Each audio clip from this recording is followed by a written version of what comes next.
Hi friends, welcome to from. Rangareddy జిల్లా షాబాద్నగర్లో July 10వ తారీఖు ఒక అనుకోని సంఘటన జరిగింది.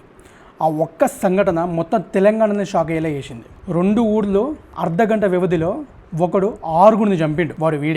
వీడి పేరు రాజ్ కుమార్. ఏజ్ 28 నుంచి 35 వరకు ఉంటుంది. ఒక దగ్గర 28 అంటారు, ఒక దగ్గర 35 అంటారు. ఏదోటి మ్యాటర్లోకి వెళ్తే రంగారెడ్డి జిల్లాలో దైవాల్గూడలో ఇతని భార్య, 2 పిల్లలు బతికేటోళ్ళు. ఇతను ఒక ఫార్మర్. ఈయనకి షాబాద్ అనే ఊళ్ళో ఒక మైనర్ గర్ల్ మీద కన్నుపడ్డది. ఆ అమ్మాయికి ప్రపోజ్ చేసిండు, నన్ను యాక్సెప్ట్ చేయి, నేను పెళ్ళి చేసుకుంటా అనే టైంలో. ఆల్రెడీ ఈయనకి పెళ్ళయింది, కాకపోతే ఆ అమ్మాయి కావాల్సి వచ్చింది, అది కూడా మైనర్ పిల్ల.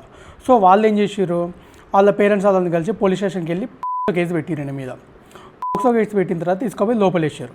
ఒక 1.5 మంత్ తర్వాత ఈయనకి బెయిల్ వచ్చింది. మరి ఎవరికి ఎంత డబ్బులు ఇచ్చిండో ఎట్లా ఇచ్చిందో తెలియదు, కానీ బెయిల్ అయితే వచ్చింది. బయటకు వచ్చిన తర్వాత ఎవరైతే కేసు పెట్టారో వాళ్ళని ఫాలో అవ్వడం స్టార్ట్ చేసిండు. ఎటెట్ వెళ్తారు, ఎట్లెట్లా జరుగుతుంది, ఎవరు బయటకు వస్తారు, ఎవరు లోపలికి వెళ్తారు, అంత పక్కడబందిగా ప్లాన్ చేసుకుంటూ ఫాలో అయ్యిండు, అంతా చేసిండు. జూలై 10th రోజు విక్టిమ్ వాళ్ళ ఇంటికి వెళ్ళిండు. అమ్మ, కూతురు, అమ్మమ్మ, ఒక పెద్దక్క ఉంది. పెద్దక్క కొంచెం మెంటల్ అన్స్టేబుల్. సో అమ్మాయిని ఒక్కదాన్ని ఏం చేయలేదు. డోర్ ఓపెన్ చేసిన వాళ్ళమ్మ వీడు తీసుకొచ్చిన కత్తితో పొడిచి చంపేసిండు.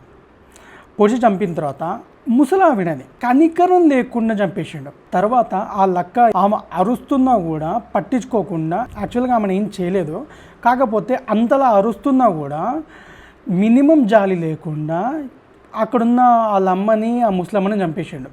ఇక మిగిలింది ఎవరు, విక్టిమ్ అమ్మాయి, మైనర్ గర్ల్. ఆ అమ్మాయిని ఇంట్లో నుంచి బయటికి తీసుకోపోయిండు. ఎక్కడో కొంచెం ఊరి నుంచి కొంచెం దూరం తీసుకోపోయి అడిగిండు, నాతో ఉంటావా లేదా అని అడిగిండు. అమ్మాయి నేను ఉండను అని తప్పించుకోవడానికి ట్రై చేసింది. ఆ అమ్మాయిని అక్కడే చంపేసిండు. ఇంతవరకు ఓకే. సరే, నువ్వు ఒక అమ్మాయిని ప్రపోజ్ చేసినావు, వాళ్ళు పోయి పోక్సో కేసు పెట్టిరు, నువ్వు రివెంజ్ తీసుకోవడానికి వచ్చినావు, ఇంట్లో వాళ్ళని చంపినావు. సరే, అక్కడి వరకు ఓకే. నువ్వు మీ ఇంటికి వెళ్ళి, ఎక్కడైతే ఇప్పుడు ప్రజెంట్ చంపింది అయితే షాబాద్లో ఈ అమ్మాయి వాళ్ళు ఉన్నది, ఇప్పుడు ఇక్కడ నుంచి దైవాల్గూడకి వెళ్ళిండు వాళ్ళ ఇంటికి వెళ్ళంగానే వాళ్ళ భార్యని, 2 పిల్లల్ని కూడా చంపేసిండు. వితిన్ ½ an hourలో 6 శవాలు 2 లొకేషన్స్లో. ఈ స్టోరీ నేను రీసెర్చ్ చేస్తుంటే, డీటెయిల్స్ కలెక్ట్ చేస్తుంటే నాకు ఎంత బాధ అనిపించిందంటే, వాళ్ళు ఎంత నరకం అనుభవించుంటారు. ముసలావిడ ఎటువంటి కనికరం లేకుండా మరీ ఇంత ఘోరంగా చంపడం. యాక్చువల్గా వీడికి సెక్షన్ 11 and 12 కింద శిక్ష పడింది, 7 ఏళ్ళు లోపు పడుతుంది. సో వీడు ఆ లోపు యూజ్ చేసుకొని ఒక 20,000 బాండ్ మీద బయటకు వచ్చిండు. బయటకు వచ్చిన తర్వాత ఆడి పని చేసుకొని బతకొచ్చు కదా. లేదు, రివెంజ్ తీసుకున్నావాయా అంటే అది కాకుండా సొంత పిల్లల్ని ఆ 2 పిల్లలు, ఒక అబ్బాయి 3 ఏళ్ళు, ఒక అబ్బాయికి 2 ఏళ్ళు, చిన్న పిల్లలు.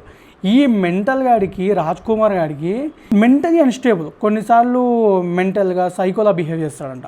ఆల్రెడీ వీడి మీద 2-3 కేసులు కూడా ఉన్నాయంట దీనికి ముందు, భూ కబ్జాలలో. అండ్ వీళ్ళ వైఫ్ని లవ్ చేసి మరీ పెళ్లి చేసుకుండు, వాళ్ళ ఇంటి నుంచి తెచ్చేసుకొని ఇక్కడ పెట్టి పోషిస్తుండు.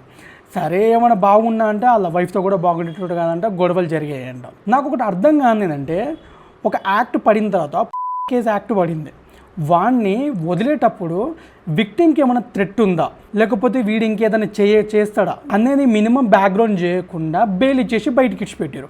వాడేం చేసిండు, బయటకు వచ్చిండు, నీట్గా ప్లాన్ చేసిండు, ఎవరినైతే చంపేయాలో వాళ్ళని చంపేసిండు. 6గురిని ½ an hour గ్యాప్లో. ఎలా అంత ఈజీగా చంపేస్తారు మనుషుల్ని మీరు? పోలీసులు అయితే గట్టిగానే గాలిస్తారు వీడి కోసం.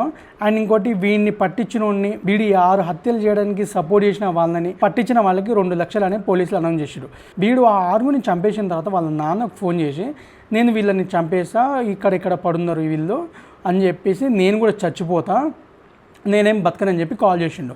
వాళ్ళ ఫాదర్ పోలీస్ స్టేషన్కి కాల్ చేసి, నా కొడుకు ఇట్లా చేసిండంటే అప్పుడు పోలీసులు వచ్చి ఇన్వెస్టిగేషన్ చేయడం స్టార్ట్ చేసారు. చచ్చిపోతాను ఫోన్ చేసిండు కానీ చావలేదు, తప్పించుకొని పారిపోయిండు.